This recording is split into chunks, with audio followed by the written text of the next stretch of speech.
मैं कशिश और स्वागत है आपका नेक्स्ट 9 न्यूज में। ठाकरे गुट वाली शिवसेना के मुखपत्र सामना में महाराष्ट्र के उप मुख्यमंत्री देवेंद्र फडणवीस को लिखे संपादकीय में राज्य की राजनीति में काफी चर्चा रही है। संपादकीय में फडणवीस से राज्य की राजनीति में पैदा हुई कटुता को खत्म करने की गुहार लगाई गई। इसके बाद सवाल उठ रहा है कि क्या ठाकरे गुट बीजेपी के सामने सुलह प्रस्ताव रख रहे हैं? क्या उद्धव ठाकरे के नेतृत्व वाली शिवसेना बीजेपी के साथ समझौता करना चाहती है? ठाकरे गुट के मुखपत्र सामना में छपा संपादकीय महाराष्ट्र के राजनीतिक गलियारों में चर्चा में इसलिए रहा क्योंकि ऐसा अंदेशा लगाया जा रहा है कि दोनों पार्टी अपने दुश्मनी खत्म कर सकती है।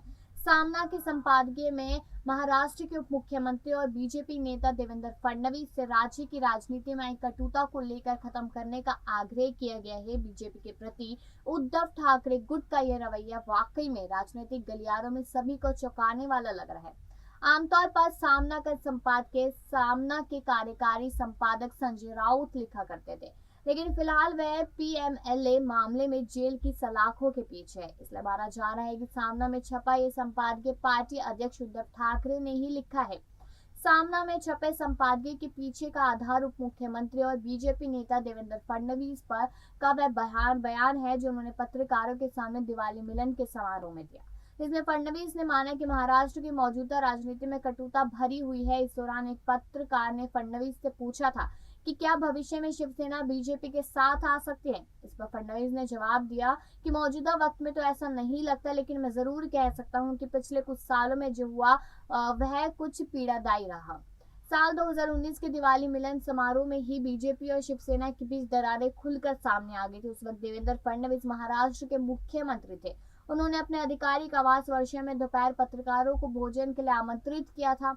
विधानसभा चुनाव के नतीजे घोषित हो चुके थे, सरकार बनने अब बाकी थी। स्पष्ट था कि शिवसेना और बीजेपी की सरकार बनेगी। इस समारोह में फडणवीस ने पत्रकारों को बताया कि अमित शाह ने उद्धव ठाकरे से 2.5 साल के मुख्यमंत्री का कोई वादा नहीं किया था। ये जानकारी महाराष्ट्र में आग की तरह फैली और इस वजह से उद्धव ने बीजेपी का साथ छोड़ने का फैसला कर लिया था। अब 3 साल बाद महाराष्ट्र की राजनीति में कई घटनाक्रम हुए, लेकिन सवाल यह है कि उद्धव ठाकरे का रुख बीजेपी को लेकर अचानक नर्म क्यों हुआ है। यह बात किसी से छिपी नहीं है कि जून महीने में शिवसेना में हुई बगावत के पीछे बीजेपी थी। इस बात को अच्छी तरह जानते हैं कि उनकी पार्टी को जो नुकसान पहुंचा है वह इतनी जल्दी नहीं भरा जा सकता। लिहाजा नुकसान की भरपाई करना है तो कुछ चीजें भूलकर आगे बढ़ना होगा और उद्धव ठाकरे गुट की इस भूमिका का शिंदे कैंप स्वागत कर रहा है। हालांकि बीजेपी का कहना है कि ताली दोनों हाथों से बजती है। ऐसे में अगर उद्धव ठाकरे फडणवीस से कटुता खत्म करने की बात कर रहे हैं तो यह उन पर भी लागू होता है।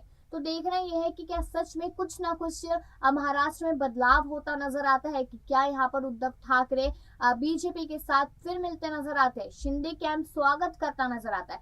सवाल मेरा यह है कि क्या आप चाहते हैं कि उद्धव शिवसेना जो है उनकी पार्टी वो बीजेपी के साथ मिलन कर ले, तो यहाँ पर कहीं ना कहीं बहुत बड़ा फायदा उद्धव को, फडणवीस को, पूरी मोदी सरकार को हो सकता है। अपनी राय जरूर दीजिएगा और बाकी ऐसी खबरों के लिए लगातार देखते रहिए नेक्स्ट टाइम न्यूज।